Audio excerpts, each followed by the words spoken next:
Good morning. So in Hendersonville, North Carolina, actually came here this morning after fueling up for breakfast at 4x4 Country as a local steel dealer, because that's all I run. And but today's donations day, so I've been running saws for the past few days, cutting up people's problems. But this Jeep has been full of all my tools, hard hats, 3 chainsaws. So I have lots of chain, a case of bar oil, and I drove down from Pennsylvania with 20 gallons of fuel and 6 gallons of water. So I've had this staged at my friend's house in Greenville, South Carolina, and I just loaded it all back up again because today I'm going to try and get to Chimney Rock. I hear they've actually opened up one of the roads or something. If I can't get there to help resupply their saw teams and volunteers, believe me, I've been cutting trees in north of there in Saluda, and then all the way up. Yesterday I was in Asheville in an area called Woodfin. I've been up in Marshall, so there's a lot going on.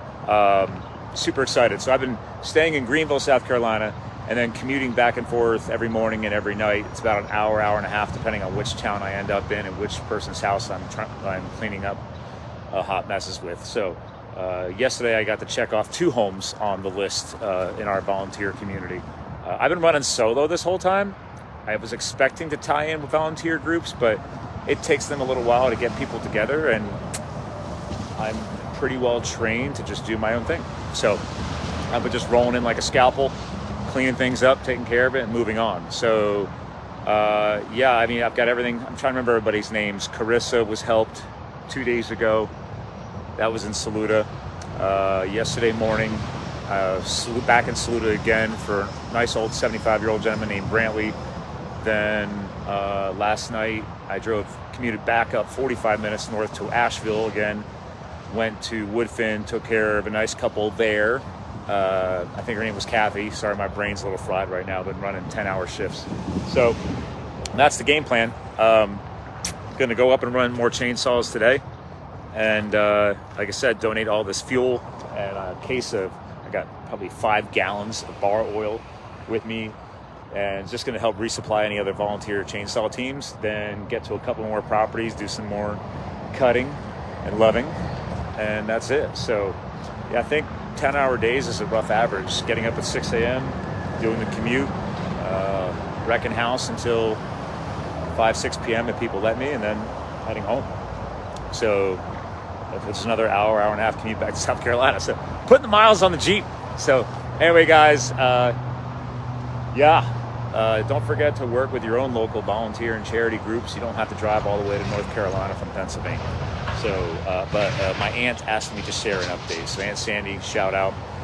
Yes, I'm alive and tired, and but having fun running saws and making people smile. I've gotten hugs. I've got some souvenirs. A woman gave me something yesterday. The South is nice, man. People are super fun. So, all right. Anyway, a lot more steel chainsaw love today. Like I said, donating all the fuel and the extra bar oil and chains that I brought as well. So I don't know. I'm just trying to find the drop points I can to get the necessary supplies they need that I have, and then moving on. So luckily, some of the bigger disaster areas have plenty of federal relief and support coming in. And then I'm just trying to do the more grassroots thing, which has been working great. Me just rolling in saying, hey, who hasn't been touched or talked to yet? And just cutting up all their tree problems. So anyway, enjoy your day ahead. It's beautiful here. It's finally back up into the 50s with the sun rising. Because as you climb into the mountains here in North Carolina, you drop like 10 degrees. So have a great day. More photos and videos eventually to come once I have time to post them. Later, gang.